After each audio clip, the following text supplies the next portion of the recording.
On the second day of exam 1, where we're going to test chapters 1 through 3, okay, of our final, you're going to try to solve. So we're still on study guide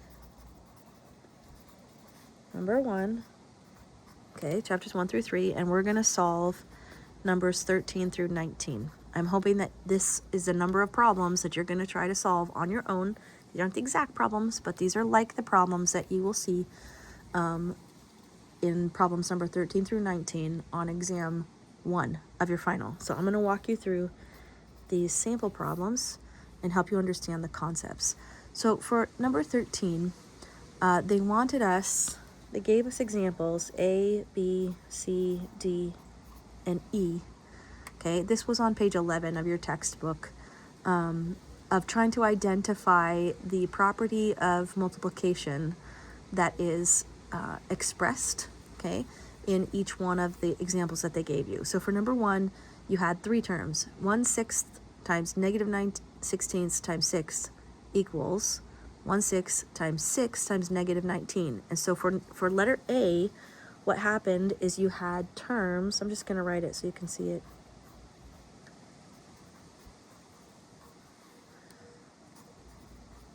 Equals 1/6 times 6 times negative 9/16. Okay, so what happened here is that I have the same terms in a different order. So what this guy here, this 6, took a little trip, right? And he made his way into the middle. So that now, instead of having the 6 at the end of my multiplication problem, I've got the 6 in the middle of my multiplication problem. When that happens, you're going to get the same answer. This is going to be equal to this. Basically, if any of the terms that you're multiplying commute, if they take a little trip and find themselves in a different position in the line of terms being multiplied, you're going to end up with the same product, okay? So this is called the commutative, commute. That's what you're looking for when you write that word, commute, okay? Commutative property of multiplication. That's the property that was being demonstrated here in letter A, okay? In letter B, you have a little bit different situation. You've got 1/5, and then in one set of parentheses, you have 5 times 3/4 equals 1/5 times 5, this time in this group of parentheses, multiplied by 3/4. So you're going to notice in this one that the terms are in the same order on both sides of the equal sign, right? I've got 1/5, 5 and 3/4, 1/5, 5 and 3/4. But these parentheses, okay, the groupings changed. In other words, 5 was associated with 3/4 in this group, but it's now associated with 1/5 in this group. When the terms stay in the same order, but the groupings, the associations change, you're going to get the same product when you multiply them, and you're going to see demonstrated what mathematicians call the associative, okay, the associations changed, the associative property of multiplication. Same product when the associations or those parentheses change. All right, next one. We've got 1/7 times 7, or 7/1. When I multiply something by its reciprocal, I get 1, right? And this property of multiplication is called the multiplicative inverse property. What that's stating is when I multiply something by its inverse, I get 1. Okay? I get 1. That's the whole idea. Letter D, 9/16 times 1 is demonstrating a different property. When I multiply something not by its inverse, okay, not by its reciprocal, but when I multiply something by 1, I get that thing. This is equal to 9/16. Multiplying something by 1 preserves its identity. That's why it's called the multiplicative identity property. All right? And then finally, if you're looking for where to find an example of this, if you were looking at your properties of multiplication on page 11, like I told you in the margin of your study guide, you found all of these, but you didn't find this last one. The last one was found, and it's also in the margin on page 35. And here's the example. And if I'm giving you the example, then you need to understand what this is, okay? That's a hint for you. When I have a term outside of parentheses, the way that I would go about solving this is I would distribute the term outside the parentheses to each term inside the parentheses, so that 4 times, in parentheses, a plus 3b is the same as or is equal to 4a, that's 4 times a, plus 12b, okay? This is called the distributive property of multiplication. You need to be able to identify those on your final for problem number 13. Problem 13 isn't going to take you that long to solve. I just want you to be familiar with all of those properties of multiplication so that you can succeed on that problems. Okay? All right, next. Number 14. Find the unit rate, and we have 2 to find. Unit rate means quantity per single value. All right, so if we've got $27.50 for 11 gallons of gas, the unit rate is seeking to find how many dollars per 1 gallon of gas. To do this, I'm going to take $27.50 for 11. So it's $27.50 divided by 11 will give me how much for 1. So when I do that, $27.50 by 11, I recommend you put that in your calculator and solve it. Don't spend too much time on that part. You end up with $2.50. This was 50, that was dollar signs, okay? $2.50 per gallon. That's what I'm trying to get, per 1 gallon. So if I multiplied this by 11, I would end up with $27.50. Okay? Next, $370 for 40 hours of work. If this is what you're getting paid when you start working, then hopefully you're working for your neighbors, because this is below minimum wage. But let's go ahead and calculate it out. So $370 for 40 hours. To find how much per 1 hour, I divide $370 by 40 hours, and I'm going to get dollars per hour. That's what I'm looking for. When I take 370 and I divide it by 40, I find that it's 9.25. That means $9.25 per hour. That's how much you're making if you make $370 for 40 hours. So if I multiplied this by 40, I should end up with $370, and I do. All right, number 15. Again, we're trying to get to number 19. Okay, trying to get that many problems done in a day. If you get more done than that in a day, awesome. It's just a guide for you to manage your time. Okay, so you can complete all of the problems confidently and on time. So for this one, you're going to evaluate this expression, 3x squared minus y over h, where they told you in the problem that x equals 4, y equals -2, and h equals -1. To solve this, I'm going to substitute in each of these values for the variables where they are. All right, so I know x is 4, so that means I'm going to rewrite this as 3 times 4 squared minus h. So minus, h is -2. So be careful. It's not -2, it's minus -2. All right, so make sure that we've got all those signs accounted for, and h is -1. All right, use your order of operations. Square the positive 4 first, and you end up with 3 times 4 times 4 is 16. Minus -2, I've got 2 negatives here, so they become a positive, plus 2 over -1. When I multiply 3 times 16, can you see this on the side? Yeah. Okay, this is 48 plus 2 over -1, which is the same as 50. Okay, 48 plus 2 is 50 over -1, and so my answer is negative 50, because 50 divided by negative 1 is negative 50. Okay, number 16. 4 problems left in this part of our study guide. You were supposed to correct the error. Okay, so there was an error here where there was a statement that 5 to the 0 power equals 0 because anything to the 0 power is 0. Okay, this is not true. And so the correction that you need to just understand. So this, again, you guys, this is false. Okay, and the correction that you need to understand this property, is that anything to the 0 power is 1.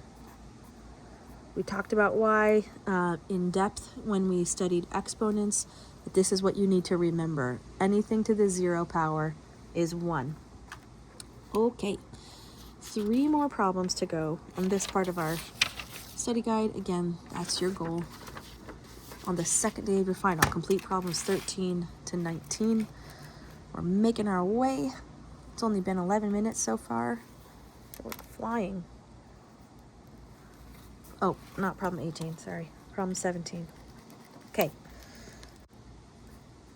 17 is a percent problem, but before that it's a word problem. So I need to take the words that are here, 17, which are written out, 58% of what number is 48, and I need to write those words in mathematical symbols so that I can solve the problem. So 58%, I want to write when I have a percent, I want to represent that mathematically as a decimal. Remember, 58%, you're going to move that decimal 2 points to the left, and I'm going to write 58% as a decimal as 0.58, okay?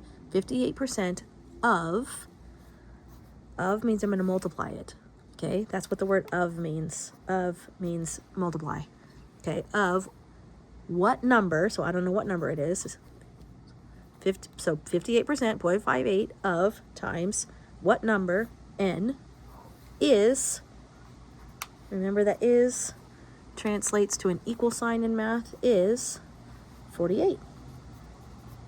I can solve this now for n. 58% of n is 48. What's n? Well, n is multiplied by 0.58, so divide by 0.58 to undo the multiplication. This becomes 1n, and I get n equals, is that what it, okay, n equals 82.76. Okay, if you wrote 82.8 or you wrote 83, I would accept all of those since it didn't tell you how many what your place value was supposed to be here, how many decimal places to round. So if you ended up with 82.8 or 83, that's fine. If you're looking in the book at the answer for this problem, which again in the margin I told you is on page 77, problem number 9, the answer that they give you is n equals 82.76. All right, number 18, a car's stopping distance is 55 miles per hour. Convert this speed to feet per second. So does it matter that this is a stopping distance? Not really. What they want you to do here is convert. They want you to convert the units. Okay, 55 miles per hour, per 1 hour, to feet per second. So we've got 2 things we need to convert. One is distance, okay? Miles needs to become feet, so they want miles to feet.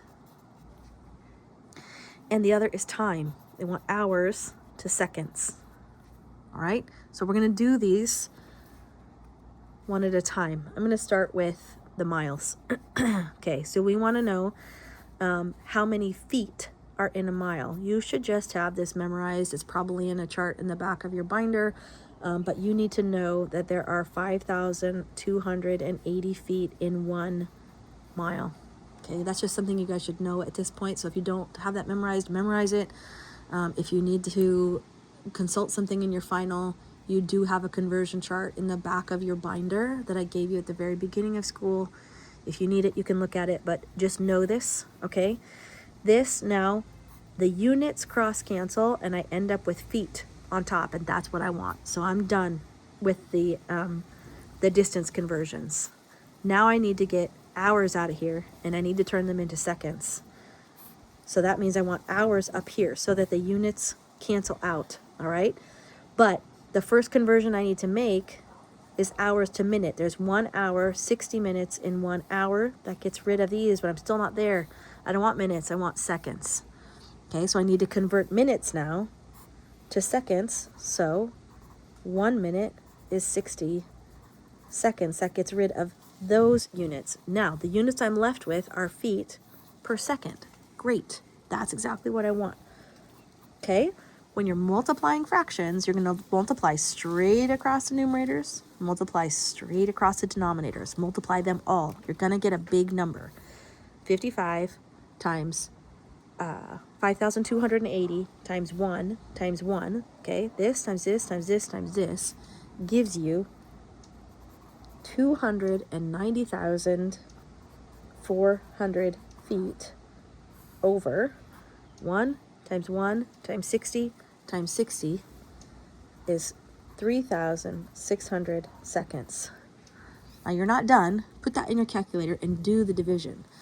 When you put 290,400 in your calculator and push divide by 3,600, you're going to get 80.6 with a repetend feet per second. That's what you're looking for. All right, guys? That's the stopping distance of this car in feet per second. Last problem on this part of your final for this day of work is a proportion problem. You have two triangles. I'm just going to redraw them real quick. Okay, they're not really equilateral. They're not equilateral, so sorry if they look that way here as I'm trying to just copy them. But I want you to see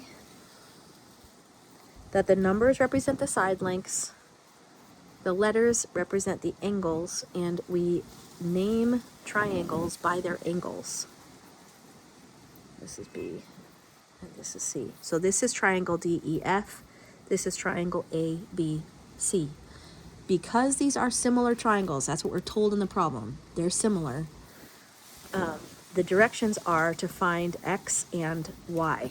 All right, I have to do these separately. Remember that with similar shapes, okay, with similar shapes, when you have one side, that side is related to the same side on the other triangle as the adjacent side is related to that same corresponding side on the other triangle. So I'm going to set this up as a proportion where I have 15 is to 6, so this is triangle DEF, right? 15 is to this side, as X is to 7. All right, so remember, I've got triangle DEF measurements on the top, and I've got triangle ABC measurements on the bottom, okay, in the denominator. So 15 here, and X, these are the side lengths here of DEF, and then 6 and 7. So 15 is to 6. So this side of DEF is to the same side on ABC as this side on DEF is to the same side on ABC. Now that I've got that proportion, I'll just help you see it a little bit better, I can solve for X, right? By using my butterfly method. So cross multiply here. And you should end up, let me do that math for you, okay? 15 times 7 is 105 equals 6 times x is 6x. Divide both sides by 6 in order to isolate x. And you end up with 17.5 equals x. Okay, I'm halfway there. Now I need to solve for y. All right, so use that same principle. You know that 15, this side is to this side, this side of the big triangle is to the same side of the small triangle, as this side, y, of the big triangle is to 8 of the small triangle. Same method. Be careful with your calculations, okay? 15 times 8 is 120. equals 6 times y is 6y. Divide both sides by 6, and you should end up here, right? 120 divided by 6 is 20, equals 6 divided by 6 is 1, so 1y. This is the value of x. This is the value of y. That's how sides work on similar triangles.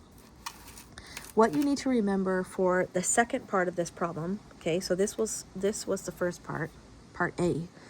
For part B, we're told that the perimeter, to use the ratio of the perimeter of ABC to solve a proportion to find the perimeter of DEF. Here's what I'm looking for. I'm looking for the perimeter of DEF. So I'm going to set this up. The perimeter of DEF is to the perimeter of ABC as, as one side length is on the big triangle to one side length of the small triangle, okay? Because the perimeters are also proportional to corresponding sides on a triangle. So the perimeter of DEF is to the perimeter of ABC as one side of DEF, in this case I'm going to keep that 15, is to the corresponding side of ABC, which is 6. So keep the DEFs on the top and the ABCs on the bottom, okay? The perimeter of DEF is to the perimeter of ABC as 15 is to 6. Now, you know what the perimeter of ABC is because you have all 3 side lengths, okay? You have them all. So when you add them up, the perimeter of ABC is 8 plus 7 plus 6, right? So 8 plus 7 plus 6, that's the perimeter. All the side lengths added up together is 21. So I can rewrite this proportion as the perimeter of DEF is to 21 as 15 is to 6. Now I can go ahead and multiply 15 times 21 and 6 times P. Okay, 15 times 21 is 315. That's these guys, equals 6 times P, the perimeter of DEF, right? Divide both sides by 6, and you'll have the perimeter of DEF. So when I divide 315 by 6, I end up with 52.5 equals the perimeter of DEF. If I want to check my work, okay, this is the answer. If I want to check my work, remember how I found, they're asking me what the perimeter of DEF is. Well, remember how in the first part of this problem, I found x, the value of x and the value of y, and they gave me the other side. So if I want to check my work, if I did it right, x plus y plus 15 should give me the same number. Let's just check and see if it does. X is 17.5. Y is 20. And the last side length, which was given to us, is 15. Does that equal 52.5? If it is, all of our work is right. 17.5 plus 20 plus 15 equals 52.5. Check. All of our work is correct. We did it. All right, you guys. Those are problems 13 through 19. In the next video, I'll show you how to solve problems 20 to 26.